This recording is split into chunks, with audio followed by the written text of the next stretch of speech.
രാഹുൽ മാങ്കൂട്ടത്തിലിനെ പുറത്താക്കിയതിന് ശേഷം ആദ്യമായി വി.ഡി. സതീശൻ മാധ്യമങ്ങളെ കാണുമ്പോൾ ഈ തീരുമാനം ഇന്നലെ തന്നെ പാർട്ടി എടുത്തിരുന്നു എന്നതാണ് വി.ഡി. സതീശൻ പറയുന്നത്. ഇന്നലെ എടുത്ത തീരുമാനം ഇന്നാണ് പ്രഖ്യാപിക്കപ്പെട്ടത്. കോടതി നടപടികൾക്ക് പിന്നാലെയാണ് പ്രഖ്യാപിക്കപ്പെട്ടത്. അതിലുള്ള ചെറിയ അതൃപ്തി അദ്ദേഹത്തിനുണ്ടോ എന്ന് തോന്നിപ്പിക്കുന്ന തരത്തിലുള്ള പരാമർശമാണ് വി.ഡി. സതീശന്റെ ഭാഗത്തു നിന്നും ഉണ്ടായിട്ടുള്ളത്. ആദ്യ പരാതി കിട്ടിയപ്പോൾ സസ്പെൻഷൻ, രണ്ടാമത്തെ പരാതി കിട്ടിയപ്പോൾ രാഹുൽ മാങ്കൂട്ടത്തിലിനെ പാർട്ടിയിൽ നിന്ന് പുറത്താക്കിയിരിക്കുന്നു. ഒരു പാർട്ടിക്കും ചൂണ്ടിക്കാണിക്കാനില്ലാത്ത, രാജ്യത്ത് ഒരു പാർട്ടിയും സ്വീകരിച്ചിട്ടില്ലാത്ത മാതൃകാപരമായ നടപടിയാണ് കോൺഗ്രസിൽ നിന്നുണ്ടായിരിക്കുന്നത് എന്നതാണ് വി.ഡി. സതീശൻ പറയുന്നത്.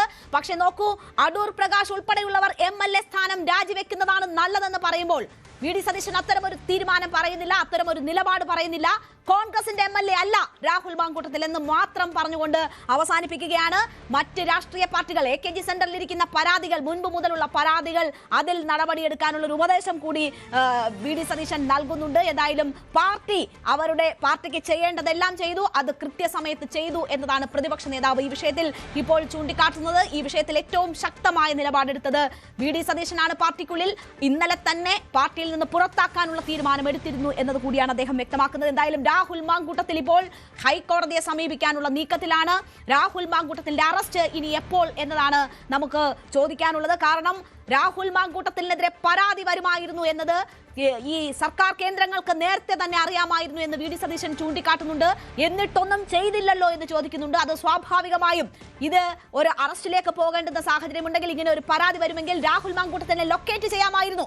അങ്ങനെ ചെയ്തില്ലല്ലോ എന്നതിന്റെ ചോദ്യമാണ് ഉയരുന്നത്. അപ്പോൾ ഇനി ആക്ട് ചെയ്യേണ്ടത് സർക്കാരാണ്, ഭരണകൂടമാണ്, അറസ്റ്റാണ് ഇനി ഉണ്ടാകേണ്ടത്. അത് വൈകിയാൽ അതിൽ കൂടുതൽ ചോദ്യങ്ങൾ ഉയരും. അതിന് മറുപടി പറയേണ്ടുന്ന ബാധ്യത സർക്കാരിനെ സംബന്ധിച്ചുണ്ടാകും എന്ന ഒരു സൂചന കൂടി വി.ഡി. സതീശൻ നൽകുകയാണ്. ഡാൻ കുര്യൻ ഈ സമയം നമുക്കൊപ്പം തുടരുന്നുണ്ട്. ഡാൻ, ഈ പരാതി വരുന്നത് സർക്കാരിന് നേരത്തെ തന്നെ അറിയാമായിരുന്നു എന്ന് വി.ഡി. സതീശൻ ചൂണ്ടിക്കാട്ടുന്നു. കോൺഗ്രസ് പാർട്ടി ഏറ്റവും മാതൃകാപരമായി രാജ്യത്ത് ഒരു പാർട്ടിയും സ്വീകരിക്കാത്ത തരത്തിൽ ഈ വിഷയമുണ്ടായപ്പോൾ പ്രതികരിച്ചിരിക്കുന്നു, നടപടിയെടുത്തിരിക്കുന്നു എന്ന് അവകാശപ്പെടുന്നു. മറ്റ് രാഷ്ട്രീയ പാർട്ടികൾ എന്താണ് ചെയ്തത് എന്ന് ആലോചിക്കൂ എന്നത് ചൂണ്ടിക്കാട്ടുന്നു. ഇതിനെ രാഷ്ട്രീയമായി ഉപയോഗിക്കാനാണ് CPM ശ്രമിച്ചതെന്ന കുറ്റപ്പെടുത്തൽ ഉണ്ടാകുന്നു. ഇനി അറസ്റ്റ് ഇല്ല എങ്കിൽ ഇത്തരം കുറ്റപ്പെടുത്തലുകൾ, ഇത്തരം ചോദ്യങ്ങൾ കൂടുതൽ ശക്തമായി ഉയരും എന്നതാണോ മനസ്സിലാക്കേണ്ടത്?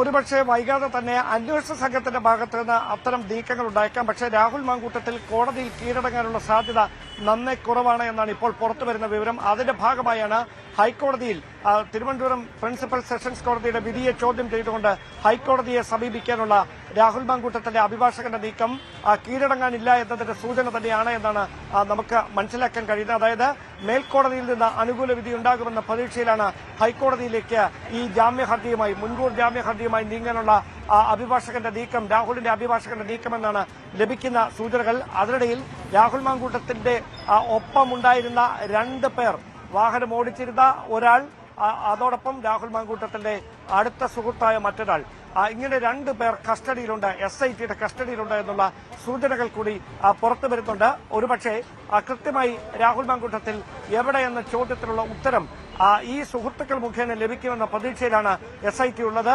ബംഗളൂരു, വയനാട് മേഖലയിലാണ് രാഹുൽ മാങ്കൂട്ടത്തിന് വേണ്ടിയുള്ള തിരച്ചിൽ തുടരുന്നത്. അവിടെ കർണാടകയിലെ ചില സ്വാധീനമുള്ള യുവ നേതാക്കളുടെ സഹായത്തോടെയാണ് രാഹുൽ മാങ്കൂട്ടത്തിൽ തുടർച്ചയായി ഇത്രയധികം ദിവസം ഒളിവിൽ കഴിഞ്ഞത് എന്ന വിവരം കൂടി പുറത്തു വരുന്നുണ്ട്. എന്തായാലും രാഹുൽ മാങ്കൂട്ടത്തിന് വേണ്ടിയുള്ള അന്വേഷണം കർശനമായ രീതിയിൽ തന്നെ, അതായത് പ്രത്യേകിച്ച് വയനാട് വനമേഖലകൾ കേന്ദ്രീകരിച്ചുകൊണ്ട്, അതോടൊപ്പം ബംഗളൂരു നഗരം കേന്ദ്രീകരിച്ചുകൊണ്ട്, ഇങ്ങനെ പ്രധാനമായി 2 സ്ഥലങ്ങളിലാണ് ഈ പരിശോധന നടക്കുന്നത്. അതിനിടയിലാണ് രാഹുൽ ഒരുപക്ഷെ മാനന്തവാടിയിലോ കൽപ്പറ്റയിലോ കോടതിയിലെത്തി കീഴടങ്ങിയേക്കുമെന്നുള്ള സൂചനകൾ പുറത്തുവന്നതിന് പിന്നാലെ പോലീസിന്റെ നിരീക്ഷണം ഈ കോടതി പരിസരത്ത് കൂടി വ്യാപിപ്പിക്കുന്ന സാഹചര്യമുണ്ടായത്. എന്തായാലും മിസ്ലീഡ് ചെയ്യാനുള്ള ബോധപൂർവമായ നീക്കം രാഹുലിന്റെ ഭാഗത്തുനിന്ന് ഉണ്ടാകുന്നുണ്ട് എന്ന വിലയിരുത്തലാണ് അന്വേഷണ സംഘം. അതുകൊണ്ടാണ് ഹൈക്കോടതിയിലേക്ക് പോകുന്നുവെന്ന് പറയുമ്പോഴും കോടതിയിൽ നേരിട്ട് കീഴടങ്ങാനുള്ള സാധ്യത മുന്നിൽ കണ്ടുകൊണ്ട് കോടതി പരിസരങ്ങളിലുള്ള നിരീക്ഷണവും സുരക്ഷയും ഇപ്പോഴും പോലീസ് മാനന്തവാടിയിലും കൽപ്പറ്റയിലും അടക്കം